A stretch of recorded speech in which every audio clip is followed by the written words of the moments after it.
ओम नमः शिवाय। आज हम आप सभी को श्रावण मास महात्म्य अध्याय 14वां सुनाने जा रहा हूँ। ईश्वर बोले, हे महामुने, श्रावण मास में जो व्रत करने योग्य है वे अब मत बताऊँगा, आप इसे ध्यान से सुनिए। चतुर्थी तिथि को एक बार भोजन करें और पंचमी को नक्त भोजन करें। स्वर्ण, चांदी, कांच अथवा मिट्टी का 5 फरों वाला सुंदर नाग बनाकर पंचमी के दिन उस नाग की भक्तिपूर्वक पूजा करनी चाहिए। द्वार के दोनों ओर गोबर से बड़े बड़े नाग बनाए और दधी, चूप, गुरुआ, कुरुओं, कनेर, माल्टी, चमेली, चंपा के फूलों, गंधों, अक्षतों, धूपों तथा मनोहर दीपों से उनकी विधिवत पूजा करें। इसके बाद ब्राह्मणों को घृत, मोदक तथा खीर का भोजन करा। इसके बाद अनंत वासुकी, सेज, पद्मनाभ, कंबल और करकोटक, अस्त्र, 8वां घृत, राष्ट्र, शंखपाल, कालिय तथा तत्व, इन सब नागकुल के अधिपतियों को तथा इनकी माता कद्रू को भी हल्दी और चंदन से दीवार पर लिखकर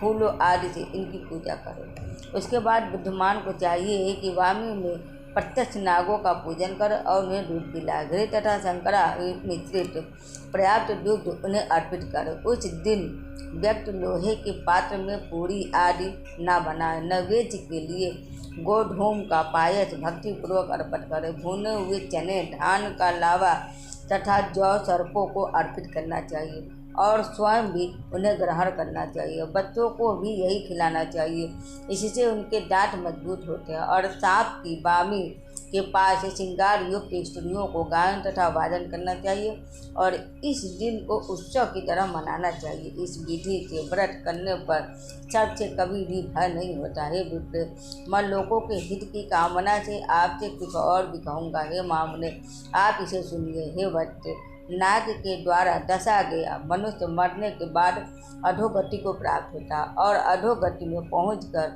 वह तामसी सर्प होता।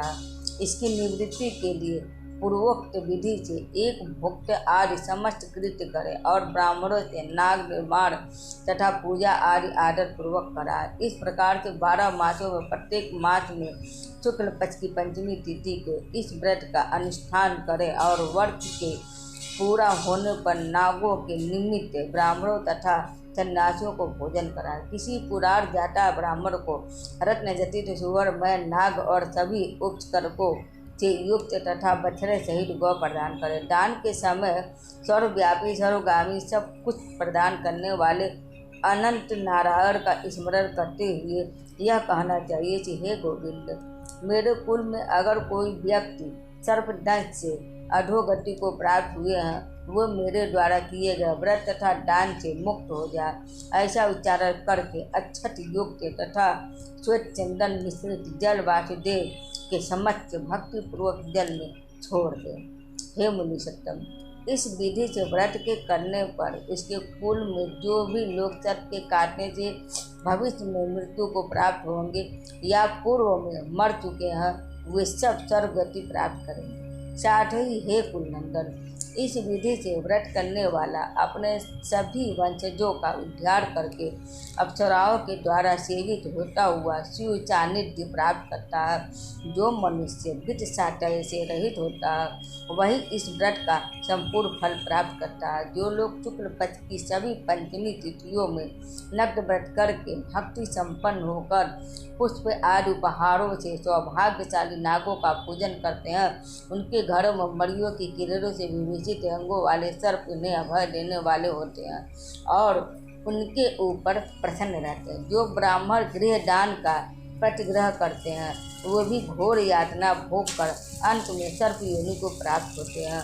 हे मुनिषत्तम, जो कोई भी मनुष्य नाग हत्या के कारण इस लोक में वृद्ध संतानों वाले अथवा पुत्रहीन होते हैं और जो कोई मनुष्य स्त्रियों के प्रति कार्पण्य के कारण सर्प योनि में जाते हैं, कुछ लोग धरोहर रखकर उसे स्वयं ग्रहण कर लेते हैं अथवा मिथ्या भाषण के कारण सर्प होते हैं अथवा अन्य कारणों से भी जो मनुष्य सर्प योनि में जाते हैं, उन सभी के प्रायश्चित के लिए यह उत्तम उपाय कहा गया है। यदि कोई मनुष्य वित्त सातय से रहित होकर नाग पंचमी का व्रत करता है तो इसके कल्याण के लिए सभी नागों के अधिपति शेष नाग तथा वासुकी हाथ जोड़कर प्रभु श्री हरि से तथा सदाशिव से प्रार्थना करते हैं। तब शेष और वासुकी की प्रार्थना से प्रसन्न हुए परमेश्वर जीव तथा विष्णु जी उस व्यक्ति के सभी मनोरथ को पूर्ण कर देते हैं और वह नागलोक में अनेक प्रकार से विपुल सुखों का उपभोग करके बाद में उत्तम वैकुंठ अथवा कैलाश में जाकर शिव तथा विष्णु का गढ़ बनकर परम सुख को प्राप्त करते हैं। हे वत्स, मैंने आपसे नागों के इस पंचमी व्रत का वर्णन कर दिया। इसके बाद अब आप अन्य कौन सा व्रत सुनना चाहते हैं उसे बताइए। इस प्रकार से सावन मास महात्म्य अध्याय 14वां संपूर्ण होता है। तो बोलिए विष्णु भगवान जी की और महालक्ष्मी जी की जय। हर हर महादेव।